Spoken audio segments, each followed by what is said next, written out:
మూగ మనసులో పార్ట్ 4 రచన మీనా కుమారి గారు. గౌతమ్ నంద మహేష్ వర్మ గారికి ఫోన్ చేశాడు. సార్ మెడిసిన్ ఇది అంటూ చెప్పి సలహా అడిగాడు. వెయ్యవచ్చా నీకు? అన్నీ తెలుసుగా గౌతమ్, నేను వచ్చేస్తాను, పని అయిపోతుంది అని చెప్పారు. మాన్విత నిద్రలోనే తన డ్రెస్ పట్టుకొని వద్దు తీయొద్దు మా అన్న ఇచ్చాడు అంటూ అరుస్తుంది భయంగా. గౌతమ్ నంద మాన్విత దగ్గరికి వెళ్ళాడు. మాన్విత అంటూ మాన్విత చేయి పట్టుకున్నాడు గౌతమ్. వచ్చేసారా మురళి? భయంగా ఉంది, నా చేయి పట్టుకోండి అంటూ కలవరిస్తూ ఉంది మాన్విత. రోడ్డు మీద వెళ్ళిపోతున్నాను, నాకు చాలా భయంగా ఉంది, నన్ను పట్టుకో మురళి అంటూ అరుస్తూ ఉంది, ఏడుస్తూ ఉంది మాన్విత. గౌతమ్ చేయి గట్టిగా పట్టుకొని వణికిపోతుంది మాన్విత. మాన్విత అంటూ తల నిమిరాడు Gautam. Control please control Manvitha అంటూ తల నిమురుతూ ఉన్నాడు చిన్నగా. అసలు చీర లేకుండా మాన్వితని బయటకు పంపిందెవరు? చంటి బిడ్డ లాంటి మనస్తత్వం ఉన్న ఆమెను అలా పంపిందెవరు? ఎంత కఠిన హృదయం సార్, ఎంతో జాగ్రత్తగా చూసుకుంటారు వాళ్ళ అమ్మాయిని. ఎందువల్ల జరిగిందో ఈ పొరపాటు అంటూ బాధపడుతున్నాడు గౌతమ్. డాడీ రండి తొందరగా, నాకు భయం వేస్తుంది, రోడ్డు మీద బస్సులు వెళ్తున్నాయి, నా కాళ్ళలో రాళ్ళు గుచ్చుకుంటున్నాయి, నొప్పి వస్తుంది డాడీ అంటూ పెద్ద పెద్దగా ఏడవడం మొదలుపెట్టింది మాన్విత. గజగజ వణికిపోతూ జుట్టు పీక్కుంటూ ఒక రకంగా ప్రవర్తిస్తుంది మాన్విత. చేసేదేమీ లేక మాన్వితను దగ్గరకు తీసుకున్నాడు గౌతమ్ నంద. అలాగే గట్టిగా కౌగిలించుకొని మురళి మురళి అంటూ అలా ఉండిపోయింది. కాసేపటికి వణుకు తగ్గింది ఆమె శరీరంలో. చిన్నగా ఆమెను పడుకోబెట్టబోయాడు గౌతమ్ నంద. వద్దు, ఎక్కడికి వెళ్ళొద్దు, మీరు నన్ను వదిలి వద్దు ప్లీజ్ అంటూ ఏడుస్తూ ఉంది మాన్విత. మాన్వి అంటూ తలనిమిరాడు గౌతమ్. నాకు దాహంగా ఉంది అన్నది మాన్విత. ఒక్కసారి వదులు, నేను వెళ్ళి మంచినీళ్ళు తీసుకొస్తానన్నాడు గౌతమ్ నంద. అతి కష్టం మీద బెడ్ మీద ఉంచి వాటర్ తీసుకొచ్చాడు గౌతమ్ నంద. ఇంతలో బెడ్ మీద నుండి జారిపోబోయింది మాన్విత. వెంటనే వచ్చి గట్టిగా పట్టుకున్నాడు గౌతమ్ నంద. అప్పుడే వచ్చారు మహేష్ వర్మ గారు. మాన్విత అంటూ కంగారుగా వచ్చారు. మాన్విత భయంతో గౌతమ్ నందను కౌగిలించుకొని వదలడం లేదు. కాస్త మొహమాటంగా అనిపించింది గౌతమ్ నందాకు. పేషెంట్ల దృష్ట్యా మన ప్రవర్తన ఉంటుంది కానీ వేరే ఒకలాగా ఆలోచించి బాధపడాల్సిన అవసరం లేదు గౌతమ్, టేక్ ఇట్ ఈజీ అన్నారు Mahesh Varma. Thank you sir, చాలా భయపడిపోతున్నారు మాన్విత. రోడ్డు మీద ఉన్నట్లు భయపడి అరుస్తూ ఉన్నారు. మధ్య మధ్యలో మురళీ గారిని కలవరిస్తున్నారు. ఇందాక కాస్త తీవ్రంగానే ఉన్నారు, జుట్టంతా చేతులతో లాగుతూ ఉంది, కాస్త భయం అనిపించింది సార్ అన్నాడు గౌతమ్ బాధగా. గౌతమ్ నందాకు మాన్విత అంటే చాలా ఇష్టమని తర్వాత తెలిసింది. అది తెలియజేయాలని అనుకునే అంతలోనే మురళి అంటే ఇష్టం ఉన్నట్లు చెప్పింది మాన్విత. తనకు ఏమీ తెలియనట్లుగా మౌనంగా ఉండిపోయారు. అందుకే మహేష్ వర్మ గారు శ్రీనాథ్ చెప్పాడు మహేష్ వర్మ గారికి ఆ విషయం.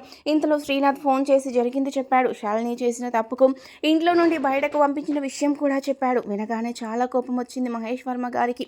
కానీ అందరూ తన కుటుంబ సభ్యులే, ఏమనగలడు? పెద్దరికంలో ఉన్నవాడు, తప్పులు చేసిన చిన్న వాళ్ళని క్షమించాలి, ఇక మరి ఏమీ చేయలేరు. కాసేపటికి శాంతపడ్డారు మహేష్ వర్మ గారు. తండ్రికి కోపం వచ్చిందన్న సంగతి ఆయన మౌనమే తెలిపింది శ్రీనాథ్ వర్మకు. నన్ను కూడా క్షమించండి నాన్నగారు అని బాధపడ్డాడు శ్రీనాథ్ వర్మ. శ్రీనాథ్, ఇలాంటి పరిస్థితులే వస్తాయి, మతిస్థిమితం లేని వారి పట్ల ప్రతి ఒక్కరి బిహేవియర్ ఇలాగే ఉంటుంది. చాలా వరకు వారికి ఏమీ తెలియదు, పసిపాపలా లోకంలో ఉంటారు. అటువంటి వారి పట్ల ఎన్నో అమానుషాలు జరుగుతున్నాయి అని బాధపడుతూ, పాప నిన్ను చూడందే ఒక క్షణం కూడా ఉండలేదు కదా శ్రీనాథ్, ఎలా పంపించావంటూ ప్రశ్నించారు మహేష్ వర్మ గారు బాధపడుతూ. కానీ ఆ సమయంలో నిజంగా తనే ఉంటే ఇంకేం చేసేవాడో తనకే తెలియదు. అందుకే మౌనంగా ఉండిపోయారు మహేష్ వర్మ గారు. మాన్విత కలవరిస్తూ ఉంది. డాడీ డాడీ భయం వేస్తుందంటూ వణికిపోతుంది. మళ్ళీ సార్ ఒకసారి రండి అని పిలిచాడు గౌతమ్. మాన్విత చేయి పట్టుకున్నారు మహేష్ వర్మ గారు. డాడీ తండ్రి స్పర్శకు కళ్ళు తెరిచింది మాన్విత. అమ్మ అంటూ పలకరించాడు మహేష్ వర్మ గారు. డాడీ నాకు చాలా భయం వేసింది, మీరు కారు వేసుకొని వస్తానని చెప్పారు, రాలేదు. నేను రోడ్డు మీద నడవాలంటే భయం కదా నాకు, నా కాళ్ళు చూడండి ఎలా ఉన్నాయో అంటూ వెక్కి వెక్కి ఏడ్చింది మాన్విత చంటి బిడ్డలాగా. అంతే మహేష్ వర్మ గారు కన్నీరైపోయారు. డాడీ అంటూ ఏడుస్తూ ఉంది మాన్విత. తండ్రిని కౌగిలించుకుని వారిద్దరిని చూసిన గౌతమ్ నందాకు పాత రోజులు కళ్ళ ముందుకొచ్చాయి. డాడీ ఎంతసేపు హాస్పిటల్లో ఉంటే ఎలా, ప్లీజ్ పిక్నిక్కి వెళ్దాం, నువ్వు చెప్పు గౌతమ్ అంటూ గౌతమ్ని చూసి నవ్వింది మాన్విత. అటువంటి తండ్రి కూతుర్లు ఎప్పుడూ సరదాగా ఆనందంగా నవ్వుతూ తుల్లుతూ ఉండేవారు. తల్లి లేని బిడ్డలను ఎంత బాగా పెంచారు సార్, అటువంటి తండ్రికి నమస్కరించుకోవచ్చు. ఎవరు లేని నన్ను కూడా ఎంత ప్రేమగా చూశారు. శ్రీనాథ్ ఎంత మంచివాడు, చక్కటి పెంపకంలో పెరిగిన పిల్లలు. శ్రీనాథ్, మాన్విత, గౌతమ్ ఏంటి ఆలోచిస్తున్నావు, ఒకసారి ఇటు రండి అని పిలిచాడు మహేష్ వర్మ. కూతురికి వేయవలసిన మాత్ర చెప్పారు, టాబ్లెట్ వేశాడు గౌతమ్ నంద. టాబ్లెట్స్ చేదుగా ఉండడంతో వేసుకుని గౌతమ్ మీదకి ఊసేసింది మాన్విత. సారీ గౌతమ్, సారీ అన్నారు మహేష్ వర్మ గారు. నన్ను పరాయి వాడిని చేయకండి సార్, మీ పెంపకంలో పెరిగిన వాడినే నేను కూడా. కూడా అన్నాడు బాధగా గౌతమ్. షర్టు మీద చిన్న మరక ఉన్నా ఒప్పుకునేది కాదు. ఒకప్పుడు గౌతమ్ షర్టు మీద డాట్ పడింది, వెంటనే మార్చుకోండి అని చెప్పింది. ఎంత శుభ్రం, ఎంత మంచి అమ్మాయి, ఇలా అయిపోయింది పాపం. లోపలికి వెళ్ళి వేడి వేడి కాఫీ తీసుకొచ్చాడు గౌతమ్ నంద. కాఫీ తాగి కాసేపు స్థిమిత పడ్డారు మహేష్ వర్మ. అంబికా నిలయంలో సూర్య డాడీ మమ్మీ ఎప్పుడు వస్తుంది అని అడుగుతున్నాడు. ఏం మాట్లాడలేదు శ్రీనాథ్. డాడీ మీ కళ్ళు ఎందుకు ఎర్రగా అయిపోయాయి అన్నాడు సూర్య భయపడుతూ. ఏం లేదు నాన్న అంటూ కళ్ళు తుడుచుకొని పైకి లేచాడు శ్రీనాథ్. కవిత సూర్యకు భోజనం తీసుకొచ్చింది. తిను బాబు అన్నది కవిత. అమ్మ తినిపించేది, చెల్లా ఏం చేస్తుందో అన్నాడు సూర్య బిక్కముఖంతో. నిజానికి శ్రీనాథ్కి పాప గుర్తొస్తుంది. బాగానే ఉండేది, ఎందుకలా తయారయ్యిందో శాలిని అర్థం కాలేదు శ్రీనాథ్కి. ఇంటిని నరకంలా తయారు చేసింది. అసలే సమస్యలుగా ఉన్న ఇంటిని మరింత సమస్యల్లో పడేసింది. పుట్టింట్లో సరిగ్గా ఉండదు అన్న సంగతి శ్రీనాథ్కి తెలుసు. శాలిని మరదళ్ళు, అన్నయ్య అంటూ తనను గౌరవిస్తారు, కానీ శాలినిని లెక్క చేయరు. అందుకు శాలిని మాట విధానం కూడా తేడా. ఈ ఇంటి వాతావరణంలో పెరిగిన బిడ్డ అక్కడ అసలు ఉండలేదు అని తన కూతురు గురించి బాధపడుతున్నాడు శ్రీనాథ్. ఒక్కసారిగా మాన్వితకు ఏమైనా జరిగితే ఏమయ్యేది అంటూ బాధపడిపోయాడు. తెలుసుకోవాలి, తెలియాలి శాలినికి. ఇబ్బంది పడితే పడతారు అనుకున్నాడు శ్రీనాథ్. అన్నం తినడానికి అవస్థ పడుతున్నాడు సూర్య. అన్నం కలిపి స్పూనేసిచ్చాడు. డాడీ మమ్మీ వాళ్ళు ఇక రారా అంటూ బేలగా అడుగుతున్న కొడుకును చూసి బాధపడ్డాడు శ్రీనాథ్. శాలిని చేసిన పిచ్చి పని వల్ల ఆ పసి హృదయాలను కూడా బాధపడాల్సిన పరిస్థితి వచ్చింది అని నెట్టూర్చాడు. బాబు నాన్నగారు గౌతమ్ సార్ ఇంటికి రమ్మంటున్నారు, నేను వెళ్తున్నాను అని చెప్పింది సిస్టర్. అలాగే అంటూ మాన్వితను అక్కడే ఉంచుతారు కాబోలు. తన పరిస్థితి ఎలా ఉందో అని దిగులు పడ్డాడు శ్రీనాథ్. వీడియో చూసే ముందు ప్లీజ్ అండి వీడియోకి తప్పకుండా ఒక లైక్ చేయండి ప్లీజ్. శాలిని పుట్టింట్లో పాప ఒక్కటే ఏడుపు. డాడీ కావాలి నాకు, ఇక్కడ వద్దు అంటూ ఏడుస్తుంది. గౌరమ్మ నోరు కట్టడి చేసేశారు ఇద్దరి కోడళ్ళు. అనిత వనిత ఇద్దరు చిన్నాన్న పెద్దనాన్న బిడ్డలు. అందుకే ఒకే మాట మీద ఉంటూ వారికి వారు గీసుకున్న గీతల నుండి బయటకు రారు. పుట్టినప్పటి నుంచి పిల్లలకు లగ్జరీ లైఫ్ అలవాటైపోయింది. తమ ఇంట్లో బెడ్ కానీ పరిస్థితులు వేరుగా ఉంటాయి. ఇక్కడ చిన్న చిన్న గదులు కంఫర్ట్గా ఉండవు. పైగా తమ ఇంట్లో సెంట్రల్ ఏసీ ఉంటుంది. ఇక్కడ ఎండ అన్నీ తెలుస్తాయి. తనకే నచ్చదు. ఇక పిల్లలకు ఏం నచ్చుతుంది అనుకుంది శాలిని. రాత్రి 2 అయినా నిద్ర రావడం లేదు. పాపాయిని వడిలో పడికేసుకొని అలాగే కూర్చుండిపోయింది శాలిని. ఆమె కోరుకునేది ఒకటే, మాన్విత క్షేమంగా ఉండాలని.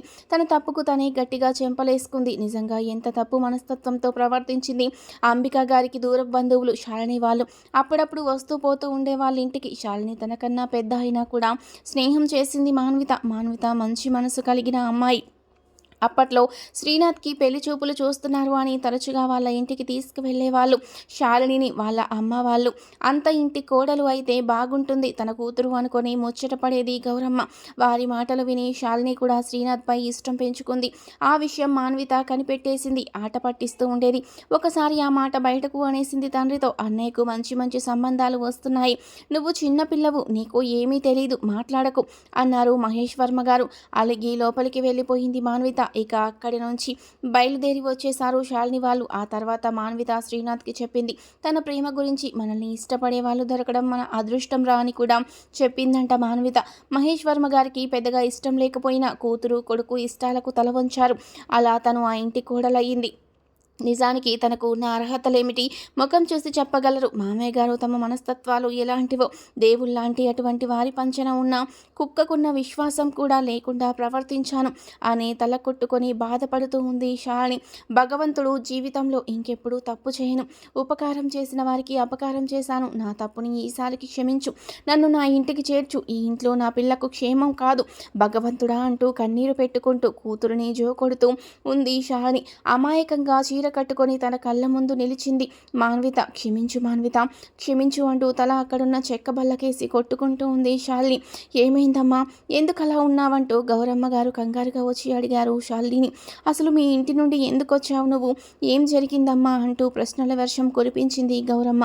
అలాంటి పని చేశానని తల్లికి చెప్పినా కూడా తల్లి మాట్లాడే మాటలకు తను ఏం చేయగలుగుతుంది అని భయపడిపోయింది శాలిని. ఏం లేదమ్మా అంటూ నిద్ర వస్తుందని చెప్పింది శాలిని. ఏం జరిగింది, రేపు అల్లుడు గారికి ఫోన్ చేసి కనుక్కోవాలి అనుకుంది గౌరమ్మ. శాలిని పుట్టింట్లో ఆద్య అన్న గురించి తండ్రి గురించి నిద్రలో కూడా గలవరిస్తూ ఉంది. శాలినికి దాహం వేసింది. వంటింట్లోకి వెళ్ళింది. అప్పుడే అటుగా వచ్చిన వనిత, మేనమామ భార్య. దెయ్యంలాగా ఈ టైంలో వచ్చారేంటి, జడేసుకొని వచ్చాను, చచ్చాను అంటూ భయపడిపోయినట్లు అరిచింది. నాకు దాహంగా ఉంది అన్నది గట్టిగా శాలిని. అమ్మ తమ్ముళ్ళు ఎందుకు ఇలా తయారయ్యారు, పెళ్ళాం మాటలు విని తల్లిని చెల్లిని కూడా లెక్క చేయరా? ఎంతంటే అంత మాట్లాడుతున్నారు వారి చుట్టాలు కూడా అన్నది శాలిని తల్లితో. ఏం చేస్తామమ్మా, చేసుకున్న వారికి చేసుకున్నంత అని మీ నాన్నగారు చేసిన సంబంధాలు ఇలా ఏడ్చాయంటూ నిట్టూర్చారు గౌరమ్మ. నాకున్న సంతోషం వల్ల నిన్ను మంచి ఇంటికి ఇచ్చాము అన్న తృప్తి అన్నది గౌరమ్మ. నేనే మంచిగా లేనమ్మా అనుకుంది శాలిని. సూర్య గుర్తుకు వస్తూ ఉన్నాడు శాలినికి. ఏం తింటున్నాడు, ఏం చేస్తున్నాడని తల్లి మనసు బాధపడింది. ఎంత మంచివారో శ్రీనాథ్. అటువంటి మంచి వారికి భార్యగా వెళ్ళడం మాత్రం కారణం మాన్విత. ఎందుకు నాకు ఇదంతా గుర్తు లేకుండా పోయింది? ఆద్యకు బాగా జ్వరం వచ్చేసింది. ఫీవర్ బాగా తీవ్రంగా ఉంది. హాస్పిటల్కు తీసుకెళ్లాలని చెప్పింది శాలిని తల్లితో. అక్కడి వాతావరణం, అక్కడ తిండి అన్న తండ్రి మీద తాతగారి మీద బెంగతో ఆద్యకు జ్వరం బాగానే వచ్చింది. గౌరమ్మ వెళ్ళి కొడుకును లేపింది. ఇప్పుడెందుకు, పొద్దున్నే చూడొచ్చులే అన్నాడు సురేష్. పాపకి కొద్దిగా నలతగా ఉంటేనే కంగారు పడిపోతారు శ్రీనాథ్. గౌతమ్ నంద ఇంట్లో సిస్టర్ నందిని మాన్వితను కూర్చోబెట్టి చిన్నగా జాప పట్టిస్తుంది. చాలా తగ్గిపోయినట్లుగా అయిపోయింది పాపం మాన్విత. అటువంటి మానసికమైన కేసుల్లో మనసుకి ఆనందం కలిగించేలా ఉంటే వారిలో రికవర్ మొదలవుతుంది. మనసుకి ఏదైనా చిన్న గాయం తగిలినా కూడా ముందు కన్నా దిగజారిపోతుంది వారి ఆరోగ్య పరిస్థితి. గౌతమ్ నంద ఇంట్లోనే ఉంచారు మాన్వితాను. మహేష్ వర్మ గారు అంబికా నిలయం సమయానికి అన్నీ చేసి పెడుతుంది కవిత. తిండి తినకుండా శ్రీనాథ్ నీరసపడిపోతున్నాడు. భార్య మీద కోపం వస్తే వస్తుంది, కానీ నిజమైన ప్రేమ ఉన్నవారికి వారు లేని లోటు చాలా తీవ్రంగా బాధిస్తోంది. వారు ఉండకపోతే ఉండలేరు. పైగా శ్రీనాథ్కి కూతురు అంటే మహా ఇష్టం. అలా అని నమ్మి శాలినిని ఇంటికి తేలేడు. మాన్వితకు అపాయం ఏదైనా జరిగితే ఏమయ్యేదంటూ బాధపడుతున్నాడు శ్రీనాథ్. డాడీ, మమ్మీ ఎప్పుడొస్తుంది? ఆద్య రాదా అంటూ దిగులుగా అడుగుతున్న కొడుకు వైపు చూసి వచ్చేస్తారు నాన్న అంటూ చెప్పాడు శ్రీనాథ్. మహేష్ వర్మ గారు ఫ్రెష్ అయ్యి వచ్చారు. శ్రీనాథ్, బాబు డిన్నర్ చేశారా అని అడిగారు. లేదు బాబు గారు, ఆయన నిన్నటి నుంచి ఏమీ తినడం లేదు సరిగ్గా. అడుగుతుంటే బయట తిన్నానని చెబుతున్నారు అని చెప్పింది కవిత. కవితకు బాధగా ఉంది. మాన్వితమ్మను అలా బయటకు పంపి తన జీవితాన్ని ప్రశ్నగా మార్చుకుంది శాలిని అమ్మగారు. ఇప్పుడు అందరికీ బాధగా అయిపోయిందంటూ బాధపడుతుంది కవిత. మహేష్ వర్మ గారు శ్రీనాథ్ అని పిలిచారు. ఏంటి నాన్నగారంటూ బయటకు వచ్చాడు శ్రీనాథ్. భోజనం చేద్దాంరా అన్నారు. నేను తినేశానన్నాడు శ్రీనాథ్. నీ ముఖం చూస్తే తెలుస్తుంది నువ్వేం తిన్నావో, కూర్చోవచ్చి అన్నారు గట్టిగా మహేష్ వర్మ గారు. ఇంతలో సూర్య వచ్చి, తాతగారు, అమ్మ చెల్లాయి అప్పుడే రారా, అత్త ఏమైపోయారని అడిగాడు. అందరూ బాగానే ఉంటారు, అమ్మ వాళ్ళు వచ్చేస్తారని చెప్పారు నవ్వుతూ మహేష్ వర్మ గారు. తండ్రి వైపు అలాగే చూసి చిన్నగా భోజనం చేస్తున్నాడు శ్రీనాథ్. డ్రైవర్కి ఫోన్ చేశారు. వెళ్ళి కోడల్ని మనవరాల్ని తీసుకురా అని చెప్పాడు గట్టిగా మహేష్ వర్మ గారు. నేను అదే అనుకున్నాను బాబుగారు. అక్కడికి వెళ్ళినప్పుడు ఆ ఇంట్లో వాళ్ళ మాటలు బాగోలేదు అన్నాడు తల వంచుకొని డ్రైవర్. అలాగే చూస్తూ ఉన్నాడు శ్రీనాథ్. శాలిని తనకు చాలాసార్లు ఫోన్ చేసినా తీయలేదు. ఏదోలా అనిపించింది మనసుకు. నాన్నగారు అలా వస్తే మళ్ళీ మాన్వితకు ఇబ్బంది కదా అన్నాడు శ్రీనాథ్. ఇబ్బంది ఏమీ ఉండదు, ఎక్కడ ఉండేవాళ్ళు అక్కడే ఉంటారు అన్నారు మహేష్ వర్మ గారు. ఆయన అలా మాట్లాడక ఎదురు మాట్లాడడం కుదిరే పని కాదు అని ఊరుకున్నాడు శ్రీనాథ్. ఆ రాత్రికి డ్రైవర్ వెళ్ళి ఉదయాన్నే శాలిని పాపని తీసుకొచ్చి చేశాడింటికి. పాపకు తీవ్రంగా జ్వరం ఉంది. శ్రీనాథ్ని చూసి కౌగిలించుకొని డాడీ అంటూ ఏడ్చింది. బాగా జ్వరం ఉన్నట్లుంది అంటూ వెంటనే తండ్రి రూమ్లోకి తీసుకెళ్లాడు శ్రీనాథ్. పాపాయిని చెక్ చేసి ఇంజెక్షన్ చేసి టాబ్లెట్ వేశారు మహేష్ వర్మ గారు. మనుషులు కాదా అక్కడ ఉండేదన్నాడు కోపంగా మహేష్ వర్మ గారు. టాబ్లెట్స్ వేశాను మామయ్య గారు, దారిలో అని చెప్పింది కళ్ళనీళ్లతో శాలిని. ఎవరికి వారు జాగ్రత్తగా బాధ్యతగా మన కుటుంబం అన్న ప్రేమతో ఉండండి, అంతే చాలు అన్నారు మహేష్ వర్మ గారు. మాన్విత వచ్చిందా అని అడగడానికి ధైర్యం చాలలేదు శాలినికి. భార్యతో ఏమీ మాట్లాడకుండానే పిల్లల్ని దగ్గరకు తీసుకొని కూర్చోబెట్టుకొని వారిద్దరికీ బిస్కెట్స్ తినిపించాడు శ్రీనాథ్. శాలిని గదిలోకి వెళ్ళాక శ్రీనాథ్ కాళ్ళపై పడిపోయింది. నన్ను క్షమించండి, తెలుసో తెలియకో జీవితంలో ఒక్కసారి తప్పు చేశాను, మరి ఇంకెప్పుడు అలా ప్రవర్తించను. మాన్విత కనబడిందా అని అడిగే ధైర్యం నాకు లేదు. మీరే చెప్పండి, నా పాపాయికి నిష్కృతి లేదు, నన్ను క్షేమంగా ఉంటే అంతే చాలు, నా బిడ్డలాగా చూసుకుంటాను మాన్వితను. 2-3 రోజులకి పుట్టింట్లో పడ్డ ఇబ్బందికి తిక్క కుదిరినట్టుందనుకున్నాడు శ్రీనాథ్.